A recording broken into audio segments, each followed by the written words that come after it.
नमस्कार विद्यार्थी मित्रांनो, मागील व्याख्यानामध्ये आपण मनुष्यबळ व्यवस्थापन या संकल्पनेच्या विविध व्याख्या या समजून घेतल्या आणि त्या अनुषंगाने आवश्यक अशा काही वैशिष्ट्यांची आपण चर्चा केलेली आहे।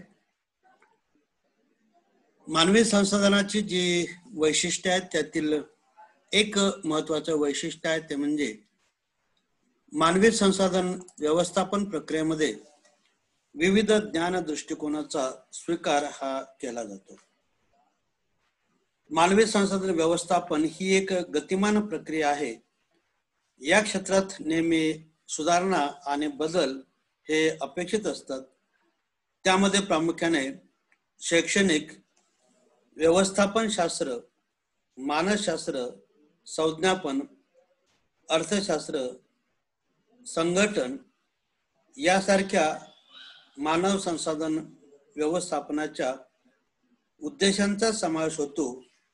वैयक्तिक वाढ करणं आणि विविध गटांचा संघटनांचा विकास करणं यासाठी व्यवस्थापनामार्फत प्रयत्न केले जातात। विविध प्रश्नांची सोडवणूक मानवी संसाधन व्यवस्थापन प्रक्रियेच्या माध्यमातून व्यवसायामध्ये विशेषतः कामगाराशी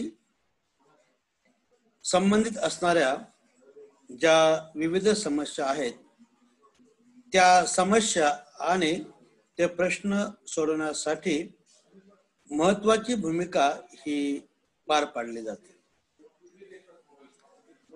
एकीच्या भावनेमध्ये वाढ होते।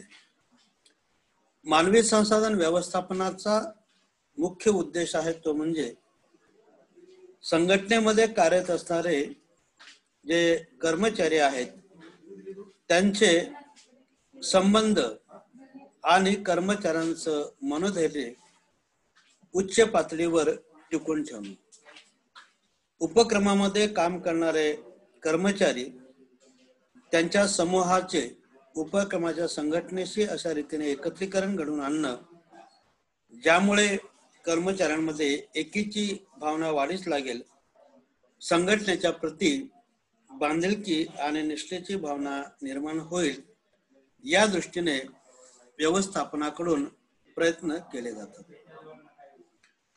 कर्मचाऱ्यांच्या सामर्थ्यामध्ये वाढ करणं मानवी संसाधन व्यवस्थापनाचा हा देखील एक महत्त्वाचा उद्देश आहे की ज्याच्या साहाय्याने व्यवसायामध्ये कार्यरत असणाऱ्या कर्मचाऱ्यांच्या सामर्थ्यामध्ये आणि कार्यक्षमतेमध्ये वाढ केली जाते।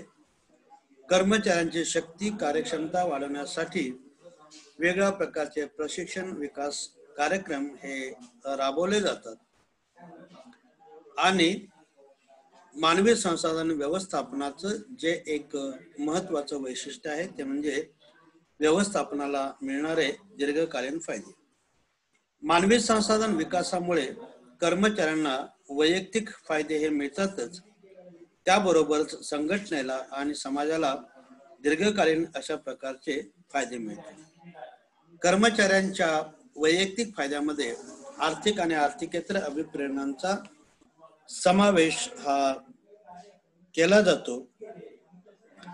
गुंतवणूकदारांना त्यांच्या गुंतवणुकीवर चांगला लाभ देणं हे प्रभावी व्यवस्थापन प्रक्रियेमुळे शक्य होतं।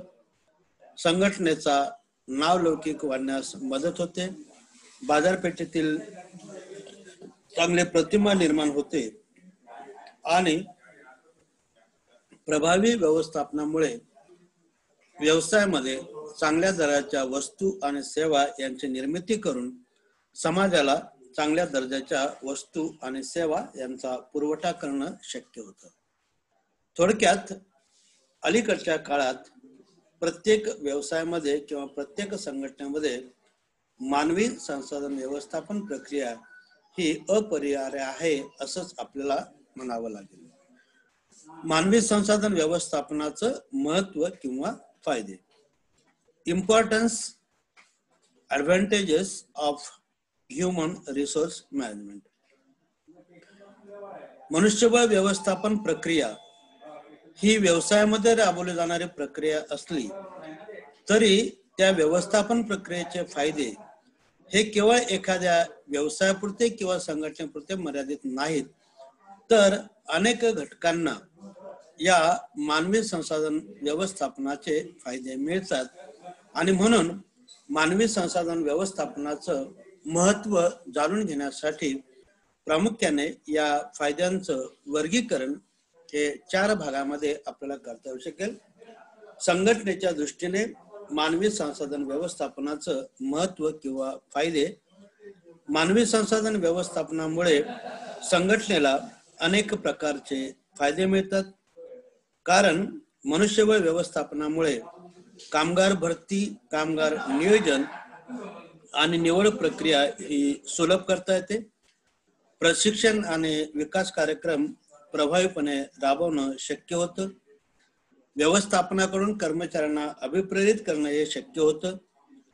ज्या ठिकाणी प्रत्यक्ष कर्मचाऱ्यांना काम करावं लागतं त्या ठिकाणी चांगल्या प्रकारचं वातावरण निर्माण करणं हे शक्य होतं आणि कर्मचाऱ्यांचं मूल्यमापन देखील करता येतं. त्या आधारे कर्मचाऱ्यांच्या काही अडचणी, काही समस्या असतील त्या जाणून घेऊन त्या अनुषंगाने त्या सोडवण्यासाठी मदत ही होऊ शकते.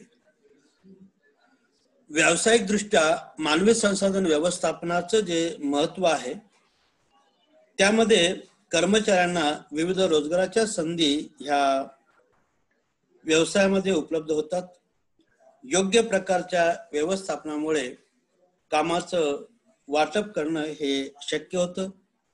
कामामध्ये असणाऱ्या चुका ह्या शोधल्या जातात आणि कार्यक्षम कर्मचाऱ्याच्या भरतीसाठी योग्य अशा प्रकारचं धोरण आखणं देखील शक्य होतं.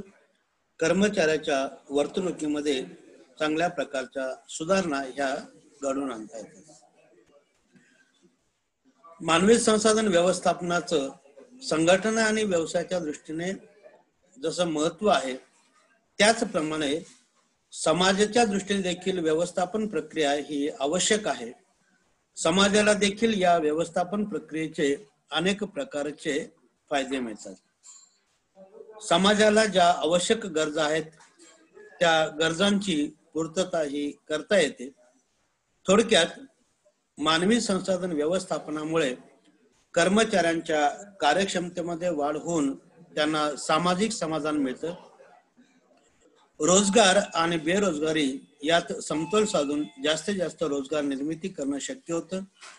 मनुष्यबळाचा पर्याप्त आणि योग्य वापर करणं शक्य असल्यामुळे त्यांना योग्य मोबदला आणि चांगल्या प्रकारच्या सुविधा ह्या पुरवता येतात.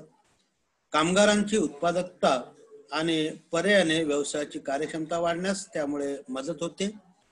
चांगल्या प्रकारचं संघटनात्मक वातावरण आणि संस्कृती ही व्यवसायामध्ये निर्माण करणं शक्य होतं आणि कर्मचाऱ्यांमध्ये आपल्या क्षमतेत आणि कार्यात सुधारणा होण्याच्या दृष्टीने जाणीव निर्माण करणं हे शक्य होतं. आणि देशाच्या, राष्ट्राच्या दृष्टीने मानवी संसाधन व्यवस्थापनाचं जे महत्व आहे ते म्हणजे मनुष्यबळ ही इतर संपत्तीप्रमाणेच राष्ट्रीय संपत्ती असल्या कारणाने या संपत्तीचा पर्याप्त वापर केल्यामुळे देशाचा विकास होण्यास मदत होते. व्यवसाय आणि व्यापाराचं जागतिकीकरण, तंत्रज्ञानाचं आधुनिकीकरण आणि रोजगार निर्मिती यामुळे मानवी संसाधनाकडे पाहण्याचा दृष्टिकोन हा बदलत आहे.